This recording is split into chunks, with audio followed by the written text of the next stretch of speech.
একটা গুরুত্বপূর্ণ প্রশ্ন আজকে আলোচনা করবো ইনশাআল্লাহ আমাদের এই ক্লাসে, যে নারে তাকবীর বলে আল্লাহু আকবার ধ্বনি দেওয়া এবং নারে রিসালাত বলে ইয়া রাসূলুল্লাহ ধ্বনি দেওয়া। তো আমরা এই নারে তাকবীরের স্লোগানের মধ্যে, এই তাকবীরের মধ্যে দুইটা দল দেখতে পাই। অর্থাৎ এক দল শুধুই নারে তাকবীর বলে, নারে রিসালাত বলে না।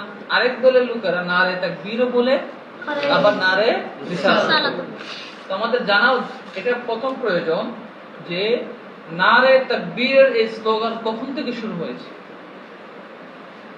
যারা শুধু নারে তাকবীর দেয়, নারে রিসালাত দেয় না, নারে রিসালাত দেয় না, আর যারা নারে তাকবীরও দেয় নারে রিসালাতও দেয়, দুই গ্রুপ।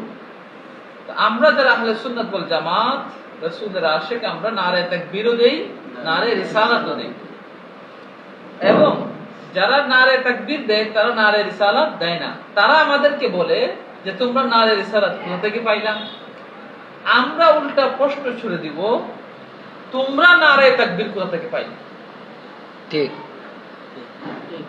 নারে তাকবীর বলে যে আল্লাহু আকবার, এই যে স্টাইলটা, কোন স্টাইল? নারে তাকবীর। আগে কি বলে? নারে তাকবীর বলো, লিল্লাহি তাকবীর বলো, যাই বলো, বলার ক্ষেত্রে অর্থের মধ্যে কোনো কি নাই, গুনাহ নাই, সম্পূর্ণ জায়েজ। নারা মানে উঁচু করা, বুলন্দ করা না। আল্লাহর শানকে বুলন্দ করা, কোনো সমস্যা তো নাই। নারে তাকবীর আল্লাহু আকবার, আল্লাহ সবচাইতে বড়, মিন কুল্লি শাই, প্রত্যেক জিনিস থেকে আল্লাহ মহান। অর্থের মধ্যে কোনো সমস্যা আছে? কিন্তু সাহাবায়ে কেরামের মধ্যে কি এই ধরনের আমল ছিল কিনা, যে নারে তাকবীর একজন বলছে আর সবাই কি দিছে? আমার জানা মতে আমি পাই নাই যে সাহাবায়ে কেরামের কেউ হঠাৎ বলল নারে তাকবীর আর সবাই বলল আল্লাহু আকবার। না, হ্যাঁ, এটার প্রচলন সাহাবীদের মধ্যে পাওয়া যায় যে আল্লাহু আকবার, কোন আশ্চর্য কথা শুনে, কোন কথা হঠাৎ শুনছে যেটা মনে হয়েছে যে আশ্চর্যমূলক কথাবার্তা, আগে শুনে নাই, এই কথার প্রেক্ষাপটে সাহাবীরা কি বলতেন? আল্লাহু আকবার বলতেন। বোঝা গেল সালফে সালেহিনের যুগে, খায়রুল কুরুনের মধ্যে, যে একজন বলছে নারে তাকবীর আর সবাই বলছে আল্লাহু আকবার, এটার প্রচলন হয় নাই। এখন আপনি পাইলেন কোথা থেকে? আপনি উত্তর কি দিবেন এখন? তা আপনি বলবেন ভাই এটা তো ভালো জিনিস, আল্লাহর শানকে উঁচু করা। কোরআনের সব জায়গায়, মানে অনেক জায়গায় আসছে আল্লাহ কি মহান, আল্লাহ সুবহান, আল্লাহ কুদ্দুস, আল্লাহ তাসবিহ করা, ওয়াসাব্বিহু বুকরাতা ওয়া আসীলা। তো এটা তো আল্লাহর একটা তাসবিহ হচ্ছে কিনা? নিশ্চয়ই তাসবিহ হচ্ছে। এখন প্রশ্ন হলো, নারে রিসালাত বলার সাথে সাথে কি হচ্ছে? প্রশ্ন আসতেছে, কেন আমরা নারে রিসালাত বলার পরে ইয়া রাসূলুল্লাহ বলি? আমাদেরকে যেমনি ভাবে কোরআনুল কারীমে রব্বুল আলামিনের শানের বর্ণনা আসছে, আমার রাসূলের শানের রিসালাতের বর্ণনা আসে নাই?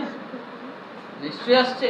আমাদের প্রসিদ্ধ আয়াতে কারীমা ওয়া রাফা'না লাকা যিকরাক, এ হাবিব আপনার খাতিরে আপনার শানকে আমি উঁচু করেছি। সুবহানাল্লাহ। তো নারা মানে উঁচু করা।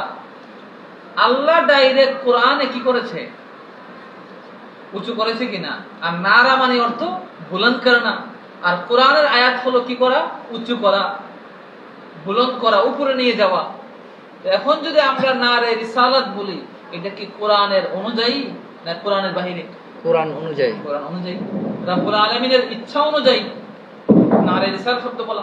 এখন প্রশ্ন হলো, ইয়া রাসূলুল্লাহ ধ্বনি দেওয়া, আমরা নারে রিসালাত পেয়ে গেলাম কোরআনের ইশারা থেকে, ডাইরেক্ট কোরআনে লেখা নাই, কোরআনের ইশারা থেকে পেয়ে গেলাম কি? নারে রিসালাত। নারে রিসালাত। এখন ইয়া রাসূলুল্লাহ বলা যাবে কিনা? আমি এটার উত্তর দেওয়ার আগে প্রথম বলবো, যারা লিল্লাহি তাকবীর দিচ্ছে, নারে তাকবীর দিচ্ছে, ভালো শব্দ, শব্দতে কোনো সমস্যা নাই, কোরআন হাদিস সাপোর্ট করে, যদিও সালফে সালেহিনের যুগে ছিল না, কিন্তু সাপোর্ট করে। এখন আমার প্রশ্ন হলো, ভাই যেমনি ভাবে আপনি নারাকে বুলন্দ করছেন, আল্লাহর শানকে বুলন্দ করছেন, কোরআনে তো রিসালাতের শানকেও বুলন্দ করার কথা আসছে। ইয়া রাসূলুল্লাহ আপনি বলতে চাচ্ছেন না, কোনো সমস্যা নাই, কিন্তু রিসালাতের স্লোগান তো দিবেন। কিন্তু আপনাদের ফার্স্ট টু লাস্ট স্লোগানের মধ্যে তো একটাও রিসালাতের স্লোগান নাই।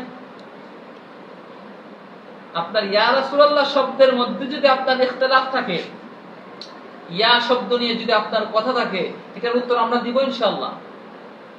ইয়া শব্দ নিয়ে যে ধরনের কথা, ইয়া কাছে না দূরে, ইয়া তো আম, আমাদের নাহমে আমরা পড়ছি, কাছের জন্য আসে, দূরের জন্য আসে। রাসূলকে আমরা দূর রেখেও যদি ডাক দেই তবে ইয়া বলা যাবে। আর যদি আশেক তার কাছে মনে করে তখন সে কি বলতে পারবে? ইয়া বলতে পারবে। আপনার যদি ইয়া শব্দ নিয়ে সমস্যা থাকে, আপনি ইয়া শব্দ বাদ দিয়ে অন্য শব্দ বলেন। কিন্তু রিসালাতের স্লোগান উচ্চ করা তো কোরআনের আয়াত থেকে আমরা পাই। আপনি তো কখনো রিসালাতের সেই আওয়াজকে উঁচু করেন নাই। তা আপনার এখানে কি ধরনের সমস্যা যে কোরআনে রিসালাতের স্লোগান আল্লাহ উঁচু করেছেন, আর আপনি বলতেছেন ফার্স্ট টু লাস্ট দিন ইসলাম বলতেছেন। আলহামদুলিল্লাহ, অনেক সুন্দর তাকবীর এটা, দিন ইসলাম জিন্দাবাদ, কোরআনের আলো, ঘরে ঘরে যে আলো, সব ভালো, কোনো সমস্যা নাই। কিন্তু রিসালাতের স্লোগান নাই কেন আপনাদের? প্রথম প্রশ্ন। স্লোগান তো থাকবে, আপনি স্লোগানের আওয়াজ উত্তরে যাই বলেন এটা পরে আসবে, কিন্তু কি আপনার তো রিসালাতের উপরে কি থাকবে? স্লোগান থাকবে। এটার জবাব আমরা দিব। কোনটার জবাব?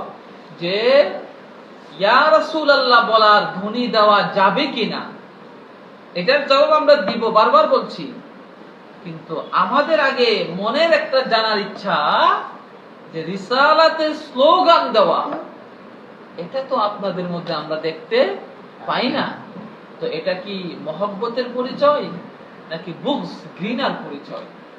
আমাদের জানার ইচ্ছা।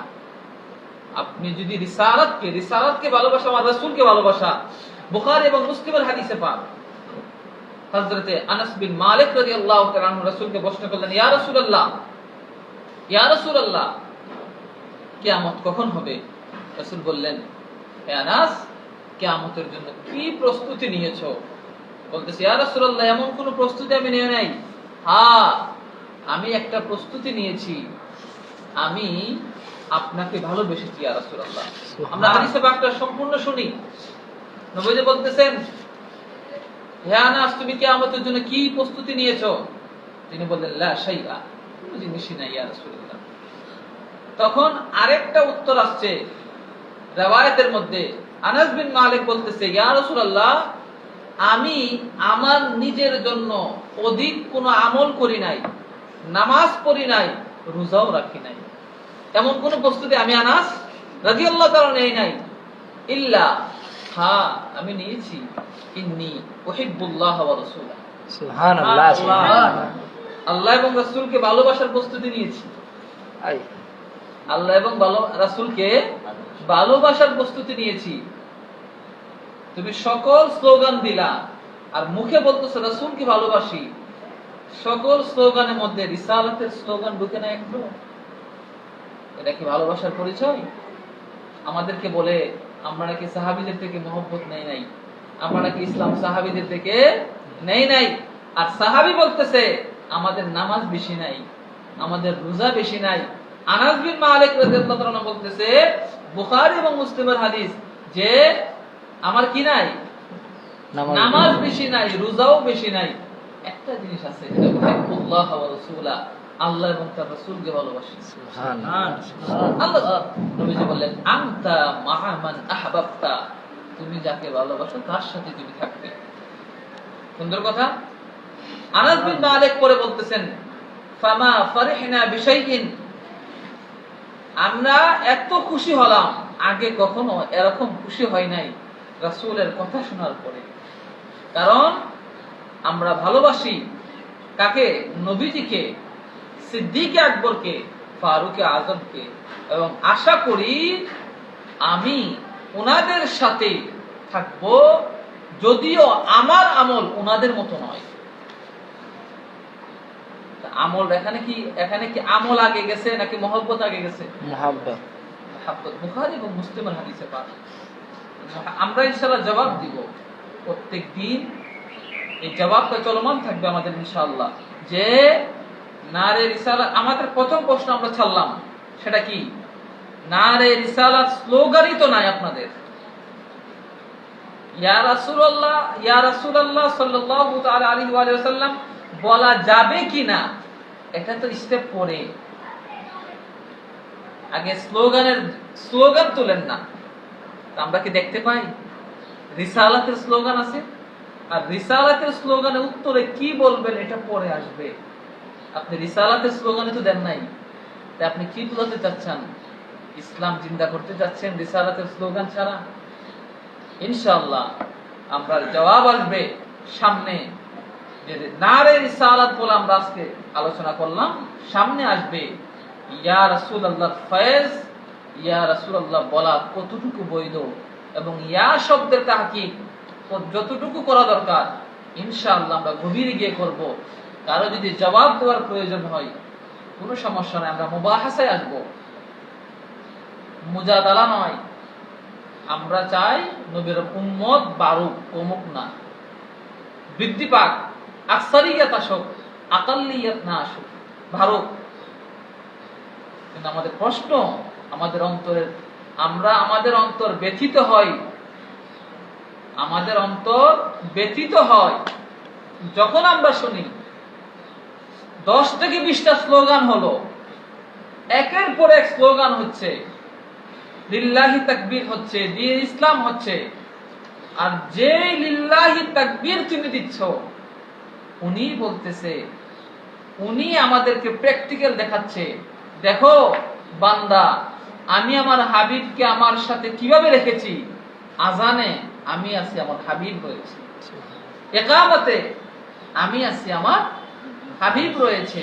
নামাজ এত ইবাদত, যেটা আমার কাছে গ্রহণযোগ্য, আমার প্রিয় হওয়ার সবচাইতে বড় ইবাদত নামাজ। এই নামাজে আমার হাবিবের উপরে সালাম রেখেছি। সুবহানাল্লাহ। তুমি কিভাবে আমার হাবিবকে বাদ দিচ্ছ? আমি বলবো রিসালাত বাদ দিয়ে কখনোই তাওহীদ পর্যন্ত পৌঁছা সম্ভব নয়। এটাই আজকে আমাদের এই স্লোগানের জবাব। ইনশাআল্লাহ আগামীতে আমাদের জবাব আসবে।